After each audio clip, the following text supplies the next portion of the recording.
আজকে আমরা অনার্স প্রথম বর্ষের পরীক্ষার খাতায় লেখার পদ্ধতি এবং প্রশ্ন সম্পর্কে বিস্তারিত আলোচনা করব।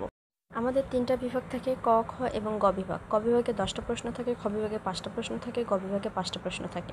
ক বিভাগে 10টা প্রশ্নের জন্য 1 মার্কস, খ বিভাগে 5টা প্রশ্নের জন্য 4 মার্কস, গ বিভাগে 5টা প্রশ্নের জন্য 10 মার্কস থাকে। এই 10, 20 এবং 50 এই মিলে আমাদের টোটাল আসে 80 মার্কস। আমাদের ইন কোর্স রয়েছে 20 মার্কস এবং এই 20 মার্কস আমরা কলেজে 2টা পরীক্ষা হয়। কলেজে পরীক্ষা দেওয়ার মাধ্যমে টিচাররা আমাদের এই 20 মার্কস দেয় এবং আমরা সরাসরি লিখিত পরীক্ষা দিয়ে 80 মার্কস, এই টোটাল 100 মার্কসের পরীক্ষা হয় আমাদের। এবার আসা যাক আমাদের নেক্সট টপিক, আমরা পরীক্ষার খাতায় কিভাবে লিখব।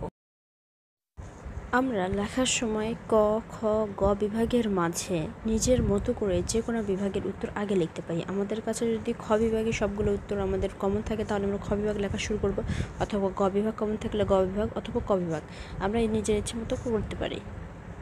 যদি কেউ গ বিভাগের উত্তর আগে দিতে চায় তাহলে সে গ বিভাগের উত্তর আগে দিতে পারবে, তবে মনে রাখতে হবে গ বিভাগের যে কোনো 5টি উত্তর শেষ করে পরবর্তী বিভাগে যেতে হবে।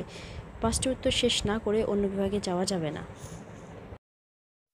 এরপর বাকি খ বা ক বিভাগের উত্তর দিতে হবে। মনে রাখতে হবে এক বিভাগের মাঝে অন্য বিভাগের উত্তর লেখা যাবে না। যখন যে বিভাগের লিখবে তখন সেই বিভাগের সব উত্তর লিখে ফেলবে, অবশ্যই এটা মনে রাখতে হবে।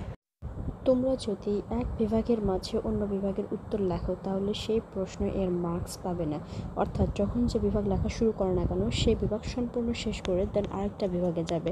এক বিভাগের মধ্যে আরেকটা বিভাগের উত্তর অবশ্যই তোমরা লিখবে না।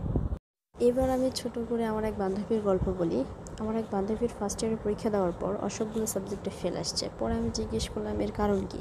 তখন বললো আমি আসলে বুঝি নাই, ফার্স্ট ইয়ারে আমি একটা বিভাগের মধ্যে আরেকটা বিভাগের কোশ্চেনের অ্যান্সার লিখে ফেলছিলাম, যার জন্য আমার সবগুলো সাবজেক্টে ফেল আসছে। তো অবশ্যই তোমরা এই বিষয়ে সতর্ক থাকবে, অবশ্যই এই ভুলটা করা যাবে না, তাহলে সবগুলো সাবজেক্টে ফেল আসবে। পরে যদি তোমাদের কোনো কোশ্চেন থেকে থাকে দেন আমাকে কমেন্ট বক্সে জানাও এবং আমার চ্যানেল সাবস্ক্রাইব করে রাখো আমার সবগুলো ভিডিও দেখার জন্য। বাই।